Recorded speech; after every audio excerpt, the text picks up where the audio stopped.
Inilatag ng Department of the Interior and Local Government o DILG ang accomplishments ng ahensya mula nutrisyon hanggang sa pagresolba sa mga krimen. Yan ang ulat ni Benji Durango. Naging malaman ang pakikipagkwentuhan kanina kay DILG Secretary Ben-Hur Abalos Jr. sa PTV Pre-Zona Special. Bukod sa trabaho sa mga pulis at lokal na pamahalaan, isa sa naging mabigat na trabaho ng DILG ay ang nutrisyon ng mga sanggol sa pamamagitan ng pagtutok sa kanilang kalusugan sa first 1,000 days ng kanilang pagkapanganak. Dahil sa nutrition program ng DILG, mas naging malusog ngayon ang mga bata. Nabinasi rin ang kalihim sa kanyang matagumpay na programa noong siya'y alkalde pa lang ng Mandaluyong. From Mandaluyong, ginawa namin ito. Nagbigay kami ng alternative food, binaba namin ito. Everyday, chinecheck namin, tinitimbang namin.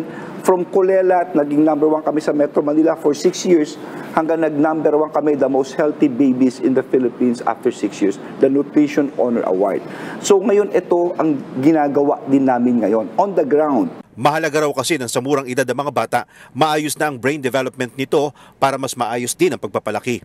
Sa ngayon, katuwang na nilang iba pang ahensya na lalo pang nagpalakas ng programa. Ngayon, ang ginawa ng ating Pangulo, nilid niya rito ang DSWD kasama na ang Department of Health. So yung gap na sinasabing from the time na dumedede siya hanggang pumasok sa eskwela, kasi usually feeding ka sa eskwela, yes. Diba? Yun, mapipila pa na yun. Mapipila pa na yung gap na yun. Malaki rin na naging papel ang DILG para maging epektibo ang drug operations ng PNP sa nakalipas na 2 taon. Sa anti-illegal drugs operations, nakapagsagawa ang PNP na mahigit 600 anti-drug operations.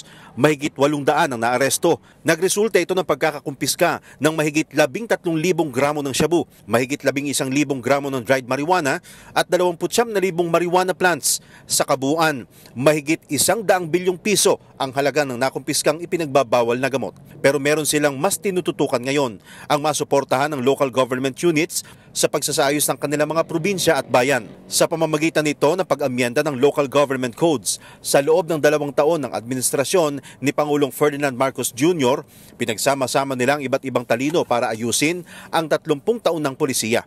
Agad-agad ang ginawa ng ating Pangulo, dahil tandaan natin, ang ating Pangulo ay dati siyang gobernador, no? Naging senador siya, naging congressman siya. Sinabi niya sa amin, pag-aralan niyo lahat yan, ayusin natin isa-isa. Naku, ang bigat nito, TP, dahil lahat ng function. So, anong nangyari ngayon? Ang rekomendasyon namin is that from now on, lahat ng education na construction, it should be national. No? Kailangan ba, Sec, ng ng amendment sa batas? Yes, yes. Yun ang gagawin namin, yung amendment of the local government code. Asahan na raw na lalabas na ang bagong bersyon nito na mas magandang relasyon ng national at local government units. Mas marami pang accomplishment ang DILG at nasa Pangulo na ito ngayon. Babasahin itong lahat sa State of the Nation Address ng Pangulo sa July 22. Benji Durango para sa Pambansang TV sa Bagong Pilipinas.